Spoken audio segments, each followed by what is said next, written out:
Good morning. This is Claire Schuchman from Exceptional Gardens, and today you are in my garden. It is winter and it's pretty chilly out, and you might be wondering, what are we going to look at in the middle of winter? There are two subjects we're going to cover today. One is the infrastructure of the garden, and then the other one is going to be about the plants in the garden. And the infrastructure of the garden can be things like your hardscape, which are paths and patios, structures, which could be a gazebo or a bird bath, and features like my pond, my waterfall, things like that. That's the infrastructure. The second part of what we're going to take a look at are the plants in the garden and what they tell us in the winter. They might tell us that it's very cold. In fact, rhododendrons do tell me when it's below 32 degrees, the leaf of the rhododendron will fall and it will curl in. I always know if it's below freezing. And the other aspect of that we're going to look at is winter interest with those plants. That would be berries, twigs, exfoliating bark, and how that plays in the garden. Colors of the evergreen leaves, all of those things are things we can look at in the winter. And the wonderful thing about looking at them in the winter is that we're not distracted with the leaves of the summer. So, let's take a walk. The first thing we're going to look at is this potted arrangement. And this would definitely be the prettiest side because it's facing the street. And that is always in my mind whenever I create a feature in the garden. The upright is a spiral arborvitae, and even though it does look a little bit raggedy, after all it is only 20 degrees out, the juniper planted in the pot underneath it is beautiful with its gold foliage. That is great. Draws attention and looks great all year. Another thing that we can look at in the winter garden is right here. This little tree is called a larch or a larix pinaceae. And it is a really unusual conifer. Conifer means cone bearing, and it is one of two, maybe three, cone bearing plants in the garden that lose their needles in the winter. So right now what you have is the form of the plant. Here we have I must admit, I hate to admit this to you, but I'm going to admit it anyway. This is an evergreen. I'm not really sure what it is. I think it's an ilex. Ilex are often hollies, but it has this cool gold color all the time. Behind it, you're going to see a rhododendron, a dwarf rhododendron called PJM. Nice thing about that rhododendron is I'm really hoping it's going to cover that rain cover in the back, is that those leaves turn burgundy in the winter, so they're especially pretty. Another really pretty evergreen in the garden, this one is a dwarf hemlock that weeps and looks really very pretty, especially considering, I don't know if you can see this, but the purple foliage of the heuchera below. You can imagine, I'm hoping, that in the summer they look really, really great. This is Hydrangea quercifolia, otherwise known as oak leaf hydrangea. The panicles of this hydrangea are persistent and they stay like this all winter, but the form of it and the exfoliating bark make it especially interesting this time of year. When you're designing a landscape, if you think to yourself 50% evergreen, 50% deciduous, you will have a combination that will look nice all year long, and you won't be wondering where everything went when winter comes. Now we're in the backyard, and my home was built in 1938. The man who built my house must have had quite a vision for the backyard, because he, in fact, put the infrastructure together. And as we walk it, I think you're going to see what this is. The paths, the patio, and a pond are all his. When I came, it was time to dress it up, and clean it up, but I was the plant woman. And so one of the things I like to do is use, in pots, I like to get variegated foliage and use it as a little feature. And this is especially pretty. Underneath is variegated boxwood. Underneath here is just a plain juniper ground cover. Nothing fancy.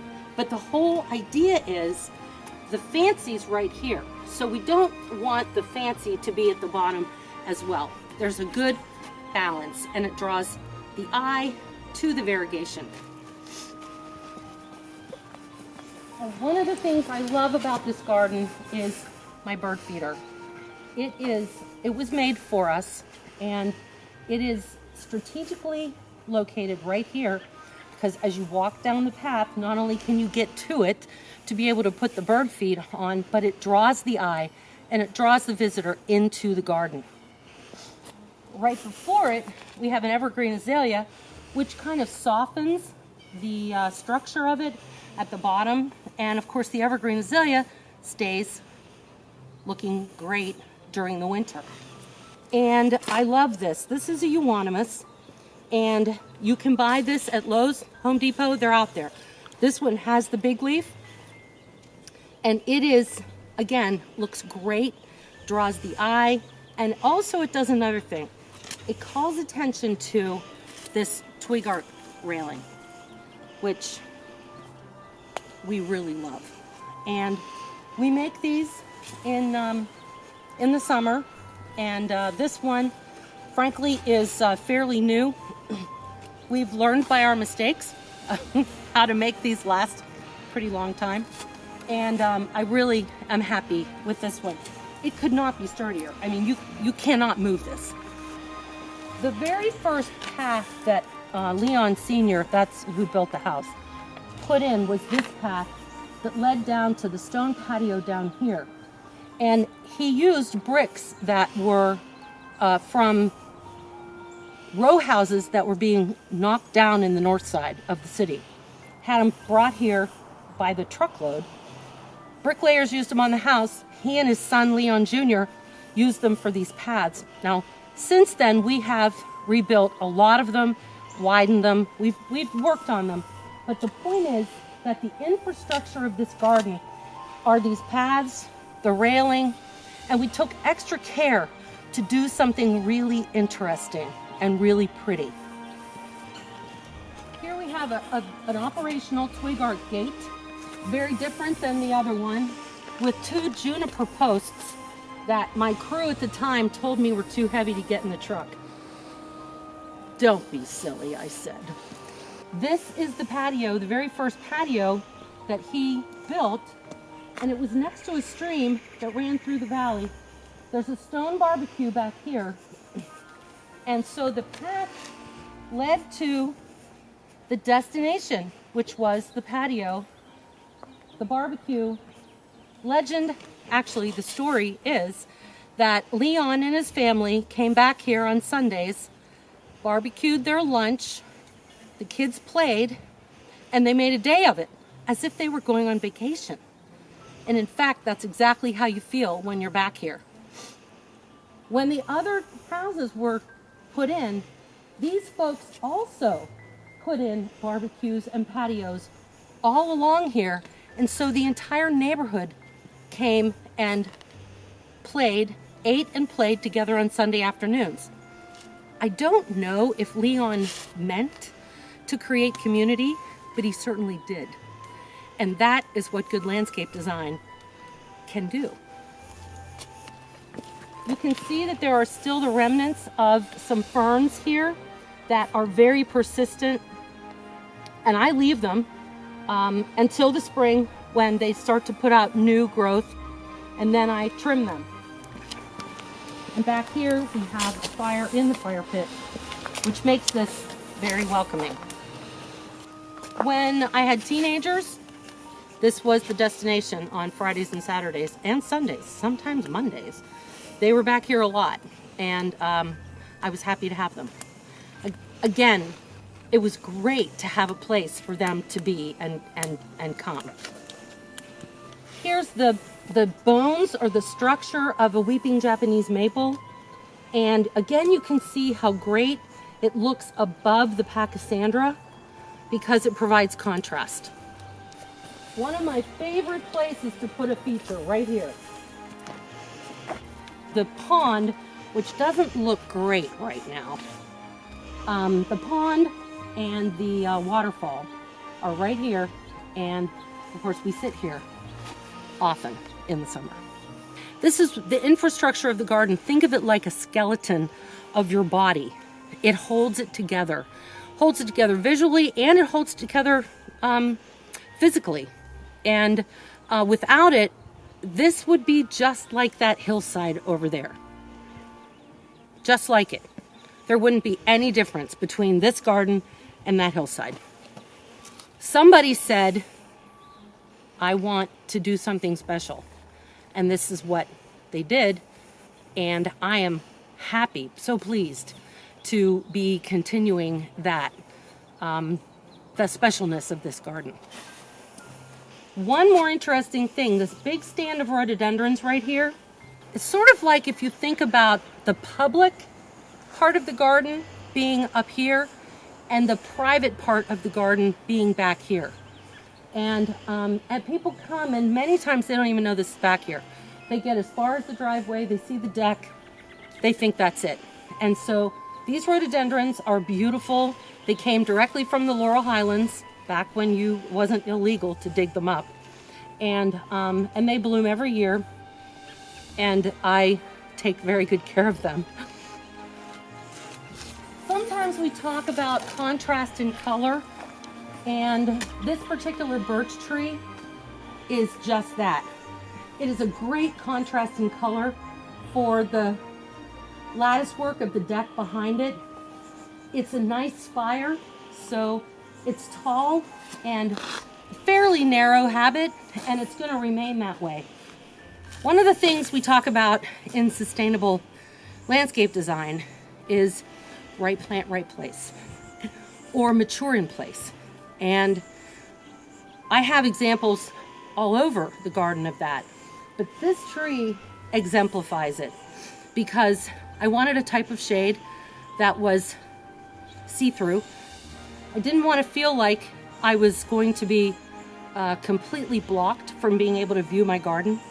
And I knew this tree had to come up and go over my deck in order to provide some shade, which I very much need. This is the west side of the house, so that means the sun is just beating down on it all the time. So it's going to take it a few more years, but we will get there. Thank you so much for coming with me today on a tour of my garden. This is Claire Schuchman with Exceptional Gardens, and I want you to remember the two things we talked about today. One is infrastructure, and the other one, plant selection. When you put those two things together, you have an award-winning garden. Hi, my name is Claire Schuchman, and I own Exceptional Gardens.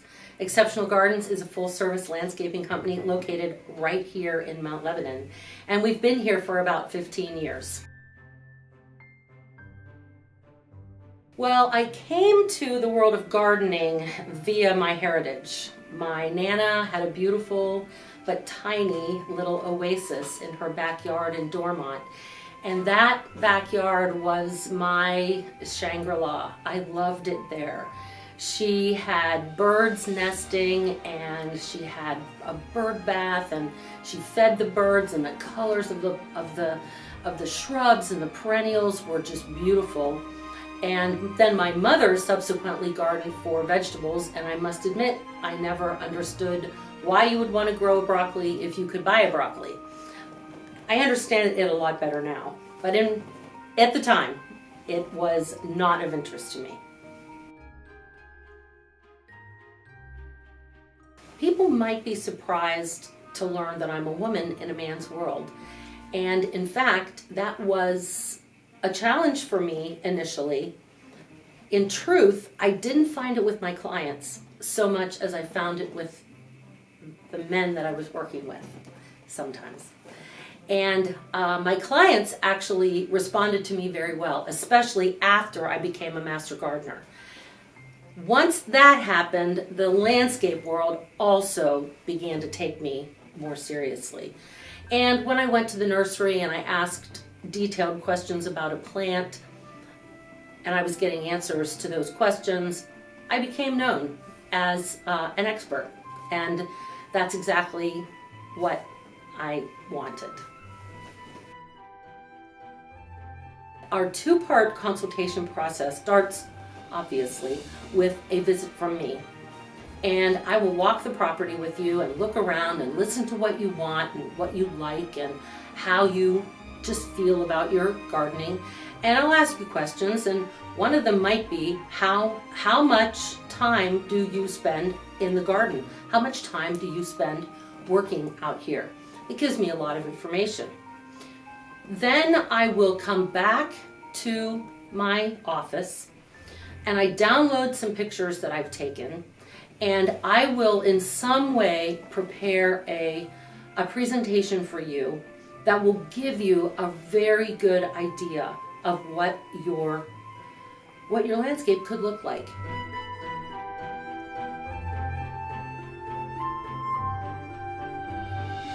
Last year, we began a new program called Landscape Coaching. And essentially what landscape coaching does for you is it will help to answer all of those questions that you might have if you were trying to install a landscape. And this program came out of my very own experience when I first moved to this yard, this house, 22 years ago. I was not a landscape designer, but I was a pretty good gardener. And I thought I could install my landscape myself. So I hired a guy, a really good guy, to design my front yard for me. And I installed it over time. Our program answers the questions or plugs in the support that you need that I wished that I had had back then. So with that program, you receive a measured landscape drawing, conceptual elevations, and picture boards, and a couple hours of coaching along with that, should you so choose.